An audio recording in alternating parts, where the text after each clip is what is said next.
हाँ फ्रेंड्स, तो मैं आज आप लोगों को पढ़ाने जा रहा हूँ इलेक्ट्रोस्टैटिक्स का fourth chapter. Last chapter electrostatics का फिफ्थ है ना, फिफ्थ है, उतना बोल सकते हो, फिफ्थ है, ठीक है। तो फिफ्थ चैप्टर में पढ़ाने जा रहा हूँ कैपेसिटर्स एंड डाइलेक्ट्रिक्स। मैं आप लोग को टॉपिक उठाया था electrostatics. Electrostatics second year physics का पहला टॉपिक है। इस पहले टॉपिक में बाकी के चैप्टर में आपको पढ़ा चुका हूँ, ठीक है। आपको कूलम्स लॉ बता चुका हूँ, इलेक्ट्रिक फील्ड, इलेक्ट्रिक डाइपोल बता चुका हूँ, आपको मैं बता चुका हूँ इलेक्ट्रिक पोटेंशियल बता चुका हूँ, गॉस लॉ बता चुका हूँ। और ये अब लास्ट चैप्टर में उठाने जा रहा हूँ capacitors and dielectrics. Capacitors and dielectrics को इलेक्ट्रोस्टैटिक्स के में जोड़ के भी पढ़ाया जाता है और अलग से भी पढ़ाया जाता है, ठीक है ना, पूर्ण अलग से पढ़ाया जाता है, ठीक। तो अब आप देखिए, मैं आपको कैपेसिटर्स एंड डाइलेक्ट्रिक्स चैप्टर में सबसे पहले क्या क्या पढ़ना है ये बता दे रहा हूँ। कैपेसिटर्स और डाइलेक्ट्रिक चैप्टर में सबसे पहले क्या क्या पढ़ना है ये बता दे रहा हूँ। सबसे पहले तो इस चैप्टर में आप ये पढ़ेंगे कि कैपेसिटर से आप समझते क्या हैं, कैपेसिटर का मतलब क्या है। टॉपिक पढ़ने, चैप्टर पढ़ने जा रहे हैं, क्या इसका मतलब है, कैपेसिटर होता क्या है, ठीक है ना। फिर उसके बाद कैपेसिटेंस क्या होता है, इसका यूनिट और डायमेंशन फॉर्मूला आप पढ़ेंगे, ठीक है ना। उसके बाद आप पढ़ेंगे कि capacitance of a spherical conductor, एक स्फेरिकल कंडक्टर का कैपेसिटेंस कितना होता है। फिर उसके बाद आप पढ़ेंगे कि क्या कहते हैं, फेरेड बहुत बड़ी यूनिट क्यों है। जो कैपेसिटेंस की यूनिट फेरेड है वो बहुत बड़ी यूनिट है। उतनी बड़ी यूनिट प्रैक्टिकल पर्पसेस के लिए ठीक नहीं है। प्रैक्टिकल पर्पसेस के लिए नैनो फेरेड होना चाहिए, 10⁻⁹ फेरेड, और पीको फेरेड होना चाहिए, 10⁻12 फेरेड प्रैक्टिकल पर्पसेस के लिए। वो क्यों है मैं आपको समझाऊंगा, ये आपके बोर्ड में पूछता भी है, ठीक है ना। इसके बाद आप पढ़ेंगे कि कैपेसिटर किस प्रिंसिपल पे आधारित है, किस सिद्धांत पे कैपेसिटर आधारित है, ये पढ़ेंगे। इसके बाद आप पढ़ेंगे कि पैरेलल प्लेट कैपेसिटर क्या होता है और उसका कैपेसिटेंस क्या होता है। पैरेलल प्लेट कैपेसिटर क्या होता है, उसका कैपेसिटेंस क्या होता है, जब उसके प्लेट्स के बीच एयर है या वैक्यूम है, ये बात आप पढ़ेंगे, है ना। उसके बाद आप पढ़ेंगे कि अगर पैरेलल प्लेट कैपेसिटर के बीच में कोई मीडियम रख दें, जिसका डाइलेक्ट्रिक कांस्टेंट K है, तो उसकी कैपेसिटेंस पे क्या फर्क पड़ेगा, जो बात आप उस दिन कर रहे थे, वो सब पढ़ेंगे। उसके बाद आप नेक्स्ट चीज जो पढ़ेंगे इस चैप्टर में, वो कॉम्बिनेशन ऑफ कैपेसिटर्स, यानी कि दो कैपेसिटर्स को हम कंबाइन करें तो दो कैपेसिटर्स को सीरीज और पैरेलल दो तरीके से हम कंबाइन कर सकते हैं, उसके बारे में स्टडी करेंगे, ठीक है ना। और फिर आप लास्ट में पढ़ेंगे energy stored in a capacitor, यानी कि अगर एक चार्ज कैपेसिटर है तो उसके अंदर कितनी एनर्जी स्टोर होगी, इसका अध्ययन करेंगे। फिर डाइलेक्ट्रिक्स और डाइलेक्ट्रिक कांस्टेंट, और दो तरह के डाइलेक्ट्रिक्स होते हैं, उसके बारे में हल्का फुल्का सुपरफिशियल स्टडी आपके सिलेबस में है। और इस तरीके से हम इस चैप्टर को क्लोज करेंगे। आपके इस चैप्टर के जो बेसिक कंटेंट्स हैं वो मैं ऑलरेडी बोल चुका हूँ, आप लोग को मैं लिखा चुका हूँ, ठीक है ना, रिटन कर चुका हूँ। अब आप देखिए, मैं दो कंटेंट लेता जा रहा हूँ और खूब बढ़िया से एलोबरेट करता जा रहा हूँ। दो कंटेंट लेता जा रहा हूँ और खूब बढ़िया से एलोबरेट करता जा रहा हूँ। एकदम दिमाग को शांत रख के वर्तमान में रहकर मेरी बातों को सुनिए। आपके पास कुल 10 कंटेंट्स हैं, टोटल 10 कंटेंट्स हैं। अगर मैं आज 3 कंटेंट भी बढ़िया से समझा देता हूँ तो भी समझिए कि आपकी 3 सीटिंग है, और अगर 5 हो गया तो 2 ही सीटिंग है, ठीक है ना, 3 तो हो ही जाएगा, ठीक है। तो अब आप सबसे पहले आप देखिए, सबसे पहली बात, चैप्टर का नाम मैंने यहाँ लिख दिया, capacitors and dielectrics. Capacitors and dielectrics, ये मेरा चैप्टर का नाम है। कैपेसिटर्स एंड डाइलेक्ट्रिक्स ये चैप्टर का नाम है। इस चैप्टर में सबसे पहले मैं 3 पॉइंट्स बोर्ड पर लिख रहा हूँ और इन 3 पॉइंट्स को एलोबरेट कर रहा हूँ। खूब इत्मीनान से इसको देखिए, आराम से, ठीक है ना। सबसे पहली बात, कैपेसिटर क्या होता है, कैपेसिटर होता क्या है। कैपेसिटर पढ़ने जा रहे हैं तो सबसे पहली बात, कैपेसिटर होता क्या है, व्हाट इज अ कैपेसिटर। तो इसको आप लिख लीजिए और समझ लीजिए, नोट डाउन करिए। Capacitor is an arrangement to store charge. Capacitor एक अरेंजमेंट होता है जिससे हम चार्ज को स्टोर करते हैं। Capacitor is an arrangement to store charge. एक अरेंजमेंट जिससे हम चार्ज को स्टोर करते हैं उसी को कैपेसिटर कहते हैं, ठीक है ना। चार्ज को स्टोर करके हम रख लें और जरूरत पड़ने पर उसका इस्तेमाल कर सकें, इसी का जो अरेंजमेंट होता है वही कैपेसिटर होता है चार्ज को स्टोर करने के लिए, ठीक है ना। अब अगली बात, कैपेसिटेंस ऑफ अ कैपेसिटर क्या होता है। अगली बात, कैपेसिटेंस ऑफ अ कैपेसिटर क्या होता है। कैपेसिटेंस से हम क्या समझते हैं, किसी कैपेसिटर का कैपेसिटेंस से हम क्या समझते हैं, ठीक है ना। तो capacitance of a capacitor is defined as its ability to hold charge. कितनी एबिलिटी है किसी कैपेसिटर की चार्ज को होल्ड करने की, वही उसका उसी का माना क्या है कैपेसिटेंस। ज़्यादा कैपेसिटेंस होगा तो ज़्यादा एबिलिटी होगी, ज़्यादा कैपेसिटेंस होगा तो चार्ज को होल्ड करने की एबिलिटी ज़्यादा होगी। बात समझ नहीं, अगर ज़्यादा कैपेसिटेंस होगा तो चार्ज को होल्ड करने की एबिलिटी ज़्यादा होगी। बात समझ नहीं। Capacitance signifies the ability of a capacitor to hold charge. एक बात खूब बढ़िया से समझिए कि जैसे अगर किसी भी कंडक्टर को आप Q चार्ज देते हैं तो उसका पोटेंशियल बढ़ेगा, Q चार्ज देंगे तो पोटेंशियल बढ़ेगा। कोई चार्ज किसी कंडक्टर को देंगे तो उसका पोटेंशियल क्या होगा, बढ़ेगा। ज़्यादा चार्ज देंगे तो और पोटेंशियल बढ़ेगा। मेरी बात समझ में आ रही है। यानी potential of a conductor is directly proportional to the charge given to a conductor. इसका क्या मतलब है, पोटेंशियल ऑफ अ कैपेसिटर एकदम स्ट्रेट रखिएगा, is directly proportional to the charge given to a conductor. More the charge given to a conductor, more is its potential. बात समझ में आ गई। इतनी बात एकदम क्लियर है, कोई खास बात इसके अंदर नहीं है।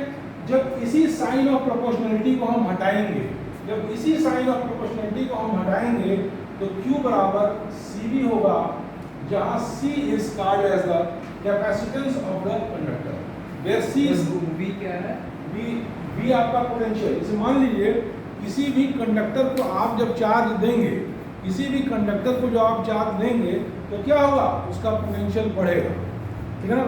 आप ज़्यादा चार्ज देंगे उसका पोटेंशियल और बढ़ेगा, ठीक है ना। तो Q, हाँ पोटेंशियल एनर्जी नहीं, पोटेंशियल मतलब जो उसका पोटेंशियल होगा कंडक्टर का वो बढ़ेगा, ठीक है ना।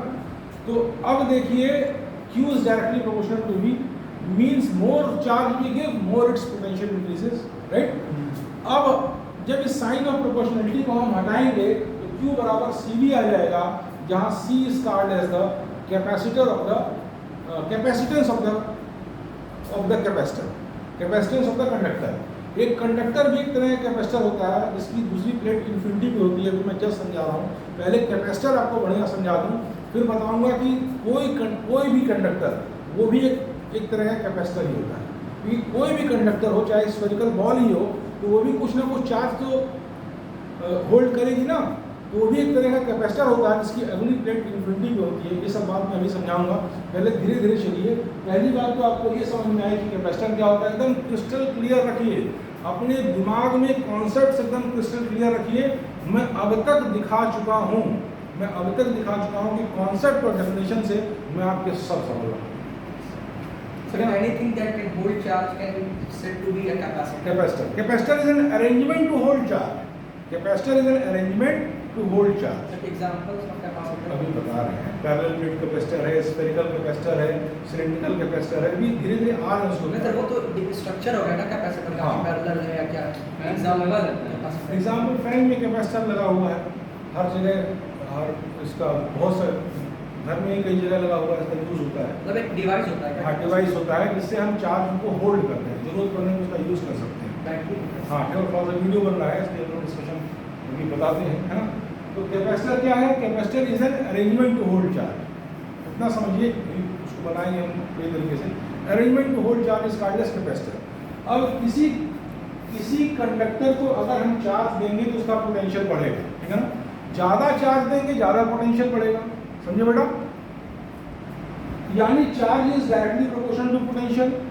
अब हम इस साइन ऑफ प्रोपोर्शनलिटी को हटाएंगे तो जो प्रोपोर्शनलिटी कांस्टेंट आता है उसी को कैपेसिटेंस ऑफ अ कैपेसिटर कहते हैं, ठीक है ना। Capacitance of a capacitor signifies the ability of a conductor to hold charge. कितनी एबिलिटी है, हर कंडक्टर की हर कैपेसिटर की सेम एबिलिटी नहीं होगी ना। तो कैपेसिटेंस क्या होगा, वो मानक होगा जो ये बताएगा कि वो कंडक्टर या कैपेसिटर कितना चार्ज होल्ड कर सकता है, ठीक है ना। अब इसको आप ऐसे करेंगे तो कैपेसिटेंस आ जाएगा Q/V। क्या आ जाएगा, Q/V। इसका एक और डेफिनेशन आपको बुक्स में मिलेगा, it is the ratio of the, note कर लीजिए, It is the ratio of the charge given to a capacitor to the increase in its potential. It is the ratio of charge given to a conductor या capacitor. Capacitance of a conductor का हम लिखवा रहे हैं, write down कीजिए. Capacitance of a conductor is defined as the ability of the conductor to hold charge. Is defined as the ability of the conductor to hold charge. और कुछ किताबों में ऐसा भी लिखता है या दोनों बातें लिख देती है कि it is the ratio of the charge given to a conductor to the rise in its potential. The ratio of charge given to a conductor to the rise in its potential is called as the capacitance of a conductor. मेरी बात समझ में? तो क्या कहते हैं? Capacitance of a conductor. Sir, with the rise in its potential or with its potential? भाई किसी भी कंडक्टर को कुछ चार्ज आपने दिया, उसका पोटेंशियल बढ़ा, जितना चार्ज दिया और जितना पोटेंशियल बढ़ा, उसी के रेशियो को, उसी के अनुपात. मतलब टोटल चार्ज और टोटल पोटेंशियल नहीं, जितना चार्ज हमने सप्लाई किया और जितना बढ़ा. कि टोटल जितना चार्ज है उसको, जितना चार्ज है, जितना पोटेंशियल इंक्रीज किया, दोनों के रेशियो को कैपेसिटेंस कर रहे हैं. वीडियो बन रहा है. तो ये क्या है? ये क्या है? Capacitance is the ratio of the charge given to conductor to the rise in its potential. ठीक है ना? अब देखिए इसकी यूनिट क्या होती है. इसकी यूनिट होगी, आप साफ साफ देख सकते हैं, यूनिट है कूलम पर वोल्ट. यूनिट क्या है? Coulomb per volt. ठीक. और इसका डायमेंशन फॉर्मूला आप निकाल लेंगे, वो कोई बड़ी बात है नहीं. इसकी यूनिट है कूलम पर वोल्ट और डायमेंशन फॉर्मूला आप निकाल लेंगे. ठीक है ना बेटा? अब आप ये देखिए कि इस दो पार्ट से आपके बोर्ड लेवल पे किस तरह का क्वेश्चन बन सकता है. सबसे पहले तो एक नंबर ये पूछ सकता है कि व्हाट इज अ कैपेसिटर. एक कैपेसिटर से आप क्या समझते हैं? एक बात, it is an arrangement to hold charge. Example parallel plate, और वो दिन आप बता देंगे. ठीक है ना? एक नंबर का ये. दूसरी बात, what is the unit of a capacitance. ठीक है ना? And what do you understand by capacitance, वो बात आप कर देंगे. Give the dimension formula of capacitance. इसी कूलम पर वोल्ट को हम फैराड भी कहते हैं. इसी कूलम पर वोल्ट को हम फैराड भी कहते हैं. ठीक है ना? फ्रॉड नहीं है, फैराड है. ये क्या है? फैराड. यही कूलम पर वोल्ट को हम फैराड भी कहते हैं. This is also the unit of capacitance. ये कैपेसिटेंस की यूनिट है. लेकिन एक फैराड, अभी मैं आपको निकाल के दिखाऊंगा, समझा के बताऊंगा. एक फैराड एक ऐसे कैपेसिटर की यूनिट है, ध्यान दीजिए, ऐसे कैपेसिटर की यूनिट है एक फैराड, जिसका जो पूरे अर्थ के बराबर है. वो आप देखिए, कोई भी कैपेसिटर अर्थ के अंदर ही होगा ना, इतना बड़ा सा कैपेसिटर होता है, इतना बड़ा सा कैपेसिटर होता है. लेकिन एक फैराड उस कैपेसिटर का कैपेसिटेंस होगा जिसका डायमेंशन अर्थ से भी ज़्यादा है. मैं प्रूफ करके दिखाऊंगा. इसलिए प्रैक्टिकल पर्पसेस के लिए हम पिको फैराड और नैनो फैराड का इस्तेमाल करते हैं. वो कैसे ज़्यादा है अभी मैं उसको मैथमेटिकली करके दिखाऊंगा. ठीक है ना? फिलहाल बातों को देखते रहिए. कैपेसिटेंस के संबंधी इतने सवाल आपके बोर्ड में आ सकते हैं. कैपेसिटेंस से इतनी बात आपकी पूछ सकता है. देखिए, आप एक चैप्टर का बेसिक खूब इत्मीनान से एक दिन के अंदर कर सकते हैं, अगर आपने अपने हैबिट को डाल दिया. ठीक है ना? और बेसिक से ही सब सवाल करना है. तो मैं इतने दिन से दिखा रहा हूँ और अभी मैं पूरा दिखाऊंगा. ठीक है ना? हाँ, कुछ क्वेश्चंस कॉम्प्लिकेटेड होते हैं, प्रैक्टिस करने से आते हैं, लेकिन फंडामेंटल्स वही रहते हैं. ठीक है ना? एक मिनट चलने दीजिए. अब आप देखिए, ऑन करिए. हो गया? तो मैंने बता दिया. क्या बता दिया? कैपेसिटर क्या होता है, कैपेसिटेंस क्या होता है. ठीक है ना? इसका यूनिट, डायमेंशन फॉर्मूला बता दिया, और बता दिया कि फैराड जो है बहुत बड़ी यूनिट है. फैराड क्या है? बहुत बड़ी यूनिट है. वो मैं आपको मैथमेटिकली करके भी दिखा देना. ठीक है ना? अब हम लोग कितने तरह के सवाल इस यहाँ से बोर्ड के बन सकते हैं, सिंपल वो मैंने डिस्कस कर लिया. बोर्ड के क्वेश्चन को मैं ऐसे मुंह से बना के डिस्कस कर देता हूँ, उसके लिए कोई समस्या नहीं है ना. बाकी सब वो जो क्वेश्चन है कंडीशन वो इधर सुनना पड़ता है, इससे हो जाता है. तो अब आप देखिए नेक्स्ट शीट में आपको बताने जा रहा हूँ, उसको गौर से देखिए. Capacitance of a spherical conductor. अगर कोई स्फेरिकल कंडक्टर है तो उसका कैपेसिटेंस क्या होगा, खूब गौर से देखिए. कोई स्फेरिकल कंडक्टर है तो उसका कैपेसिटेंस क्या होगा, ये मैं आपको बताने जा रहा हूँ. इस पार्ट से दो तरह के क्वेश्चन बनते हैं. एक तो derive an expression for the capacitance ये सब है ही, घर पे भी देख के आप नोट्स बना सकते हैं, बढ़िया सुन भी लिए तो भी काम चलेगा, है ना। देखिए इस पार्ट से दो तरह के क्वेश्चन बनते हैं। Derive an expression for the capacitance of a spherical capacitor of radius are.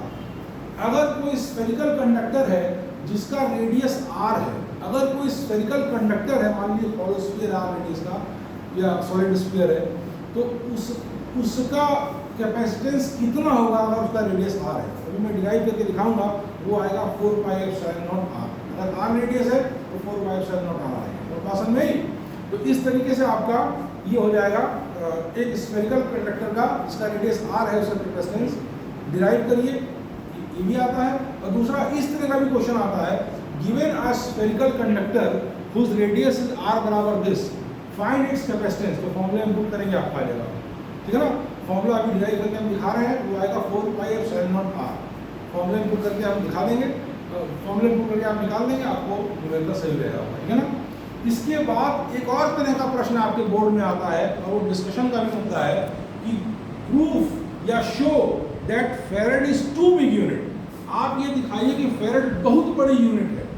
अरे तो वो मैं आपको ऐसे दिखाऊंगा, मान लीजिए कि स्फेरिकल कंडक्टर है, मान लीजिए कि स्फेरिकल कैपेसिटर है जिसका रेडियस अर्थ के बराबर है। उस अर्थ के बराबर रेडियस का कैपेसिटेंस आप देखिएगा, यहाँ पे 1 फेरेड आएगा। तो अर्थ है बिना सब कुछ है, सारे कैपेसिटर अर्थ है बिना है, तो उनका कैपेसिटेंस कम ही होगा ना। तो फेरेड इज टू बिग यूनिट, इसीलिए हम प्रैक्टिकल पर्पसेस के लिए पिको फेरेड और नैनो फेरेड का इस्तेमाल करते हैं।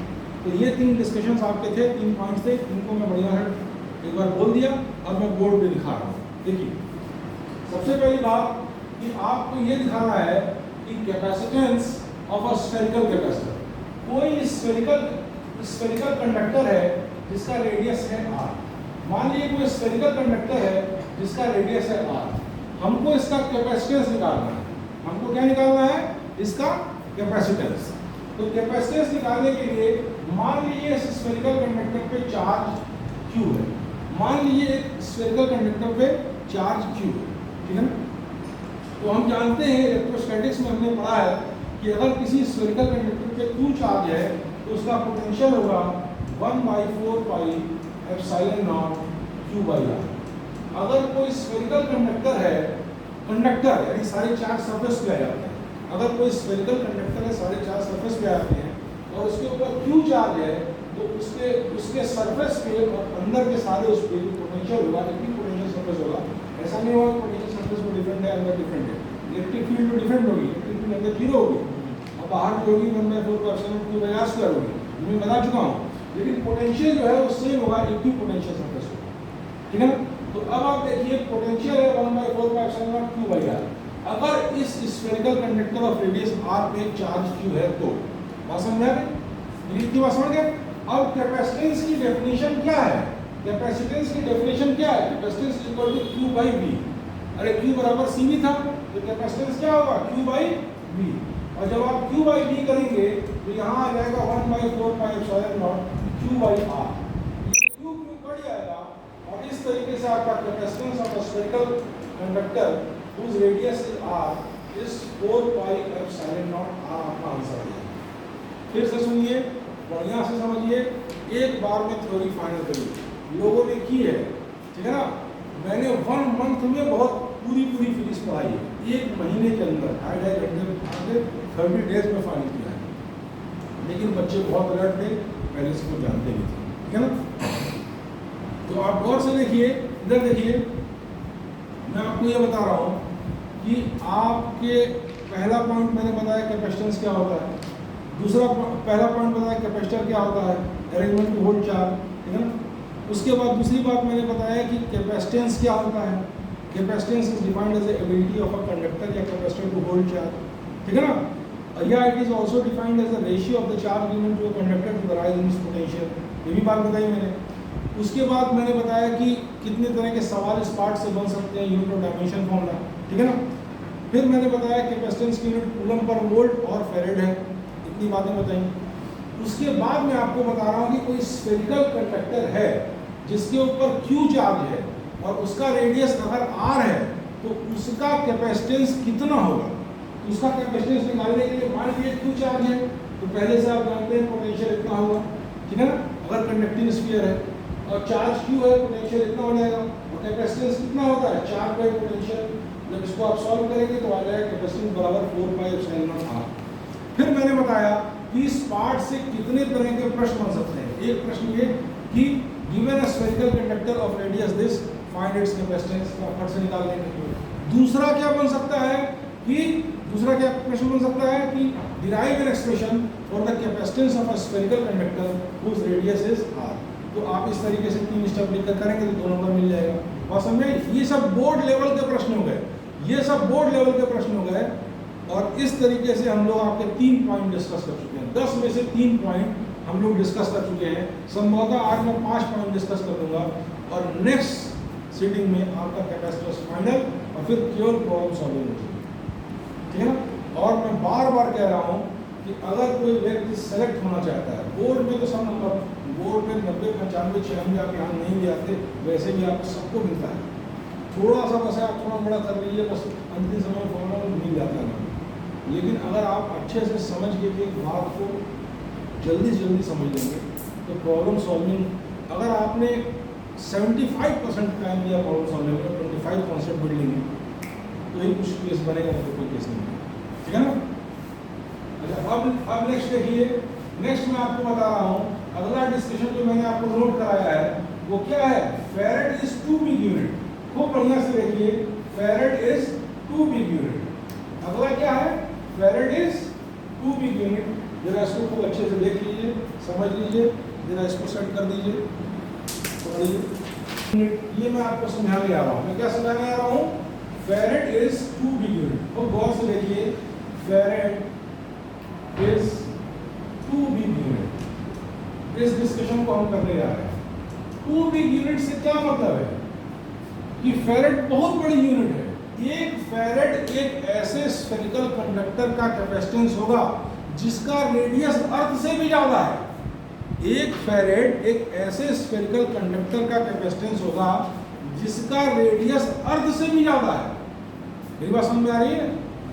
तो मैं ये कहना चाहता हूं कि जो भी कंडक्टर या कैपेसिटर होगा, जो भी कैपेसिटर होगा वो अर्थ पे ही तो होगा, तो उसका तो उससे बहुत ही कम होगा, अर्थ से बहुत छोटा होगा, उसका तो बहुत कम होगा। एक फैरेड कैपेसिटर का कैपेसिटेंस जो होगा, एक फैरेड कैपेसिटर का जो कैपेसिटेंस पड़े रहती है, जो कैपेसिटेंस होगा वो एक फैरेड मतलब नॉर्मली जो हमको कैपेसिटेंस मिलेंगे उनका कैपेसिटेंस एक फैरेड से बहुत कम होगा। यही कहने का मतलब farad is too big unit. और प्रैक्टिकल पर्पस के लिए नैनो फैरेड और पिको फैरेड, बात समझ में आ गई, क्लियर एकदम। अब मैं उसको आपको मैथमेटिकली करके दिखा रहा हूँ ऐसा क्यों है। जैसे मान लीजिए किसी कंडक्टर, स्फेरिकल कंडक्टर है जिसका कैपेसिटेंस है 1 फैरेड। मान लीजिए कोई स्फेरिकल कंडक्टर है जिसका कैपेसिटेंस है 1 फैरेड, तो 1 फैरेड क्या होगा, 4 पाई एप्सिलॉन नॉट आर। अगर इसका रेडियस आर है तो इस तरीके से ये रेडियस हो गया 1/4 पाई एप्सिलॉन नॉट। और आप देख रहे हैं इसकी वैल्यू होती है 9 × 10⁹ और आपको अच्छी तरीके से पता है कि अर्थ का रेडियस होता है 6.4 × 10⁶ मीटर। ये पता है कि नहीं, अर्थ का रेडियस कितना होता है 10⁶ मीटर। और ऐसे कंडक्टर का, ऐसे स्फेरिकल कंडक्टर का जिसका कैपेसिटेंस 1 फैरेड है, उसका रेडियस आप देख सकते हैं 9 × 10⁹ जो कि बहुत ज़्यादा है, जो कि अर्थ से भी ज़्यादा है, ठीक है ना। अर्थ से तो बहुत ज़्यादा, हाँ बहुत ज़्यादा है, 1000 गुना ज़्यादा है, उससे भी ज़्यादा है, ठीक है ना। ये 6.4 है, ये 9 है, 1000 गुना से भी ज़्यादा है। तो कहने का मतलब ये है कि फैरेड प्रैक्टिकल पर्पसेस के लिए बहुत बड़ी यूनिट है और इसलिए हम पिको फैरेड और नैनो फैरेड में नॉर्मली कैपेसिटेंस देते हैं। तो इस तरीके से बड़े इत्मीनान से और आराम से आपने देखा कि आपके 4 डिस्कशंस हो गए, 4 इंपॉर्टेंट डिस्कशंस हो गए, ठीक है ना। और 5वां डिस्कशन में इस टॉपिक का उठाने जा रहा हूँ, वो है आपका पैरेलल प्लेट कैपेसिटर। 5वां डिस्कशन उठाने जा रहा हूँ वो है आपका पैरेलल प्लेट कैपेसिटर। कितने का बना, 5वां डिस्कशन है आपका पैरेलल प्लेट कैपेसिटर और प्रिंसिपल ऑफ कैपेसिटर। गौर से देखिए इधर, सबसे पहले आप देखिए, मैं आपको बता रहा हूँ प्रिंसिपल ऑफ कैपेसिटर, बहुत इंपॉर्टेंट बात है, इसको ध्यान से देखिए। Principle of capacitor. इसके बाद आपको मैं बताऊंगा parallel plate capacitor, parallel plate capacitor and it's capacitance, and it's capacitance, parallel plate capacitor and it's capacitance, और उसके बाद प्रिंसिपल ऑफ कैपेसिटर। ये दो बातें मैं आपको डिस्कस कर लूँ तो आपके 5 पॉइंट्स हो गए हैं। हाँ 10 मिनट बचा ना, 10 मिनट हो जाएगा, 10 मिनट हो जाएगा। और आप गौर से देखिए कि 3:35 हो रहा है ना, आप लोग हमें कितनी ऐसे हो रहा है। ठीक, स्टार्ट करिए, ठीक है ना। अब आपका दो डिस्कशन है, principle of capacitor and parallel plate capacitor and it's capacitance.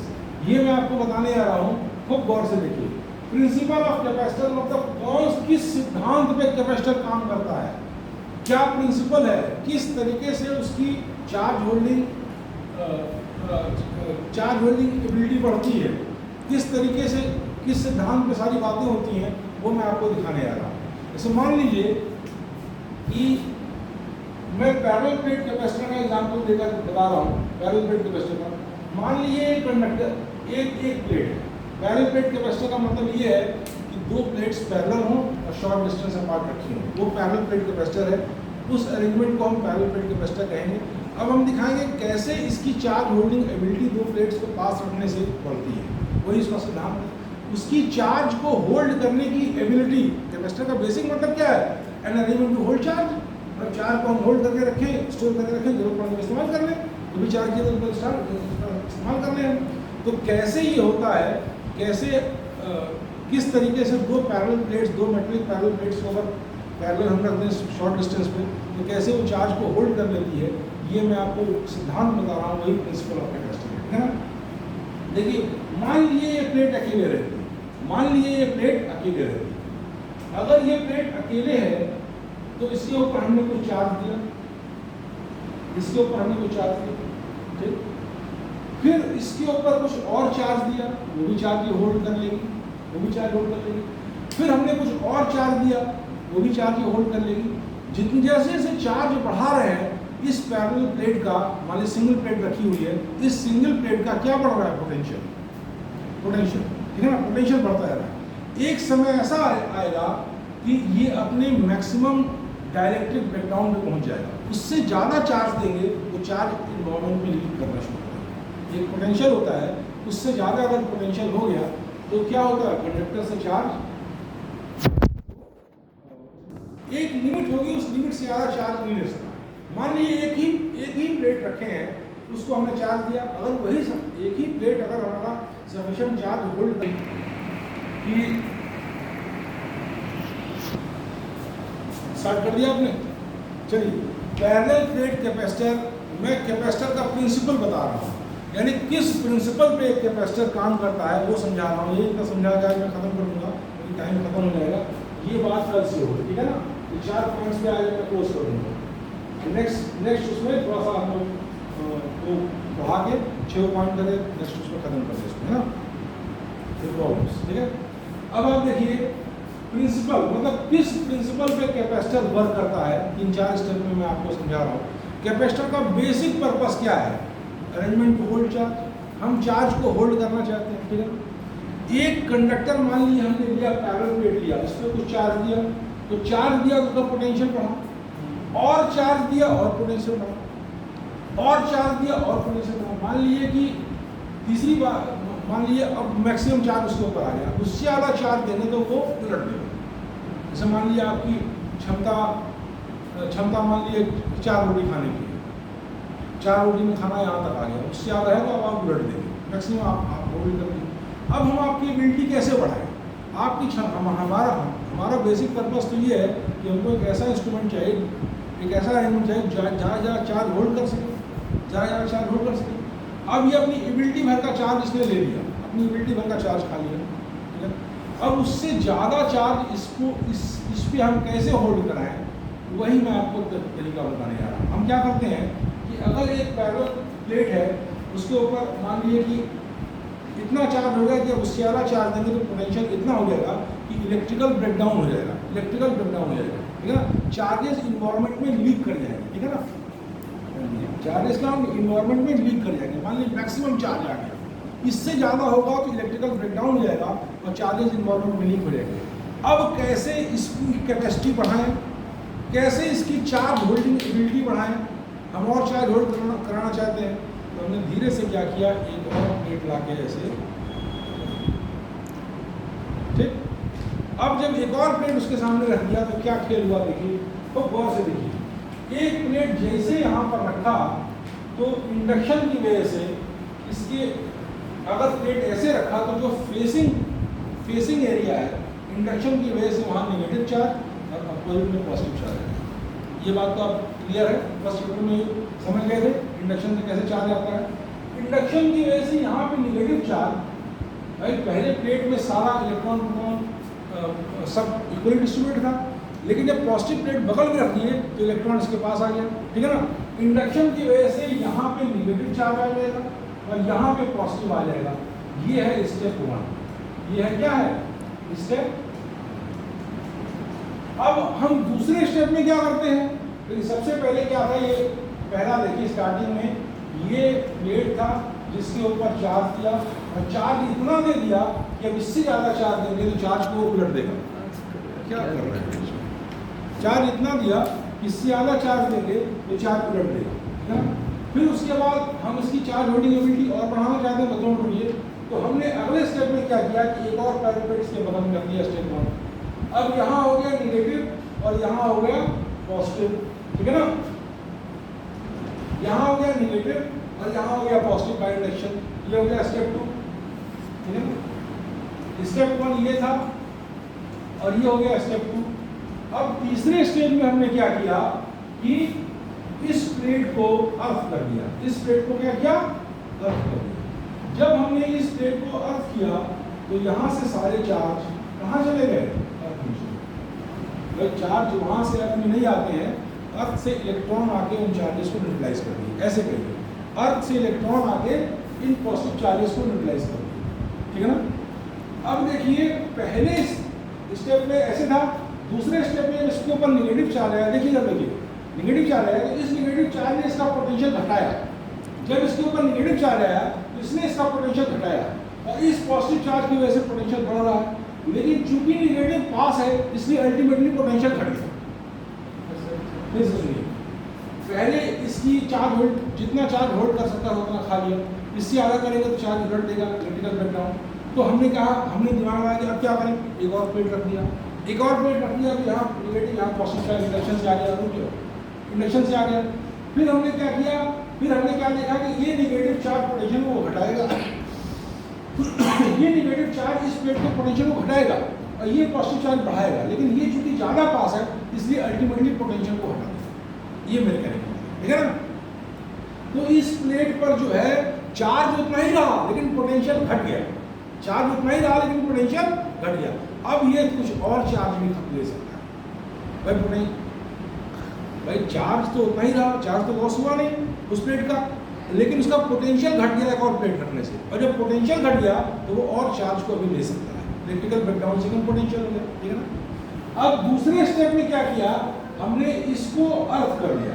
अब अर्थ करने से क्या हुआ कि पोटेंशियल बढ़ाने वाला चार्ज और भी खत्म हो गया, दूसरे स्टेप में और पोटेंशियल घट गया, तो ये और चार्ज को होल्ड कर सकता है। इस तरीके से इसकी चार्ज होल्डिंग एबिलिटी को बढ़ा दिया दो पैरेलल प्लेट्स को सामने लाके, और यही प्रिंसिपल ऑफ कैपेसिटर है। बाकी डिस्कशन आपका नेक्स्ट टॉपिक में करेंगे। धन्यवाद।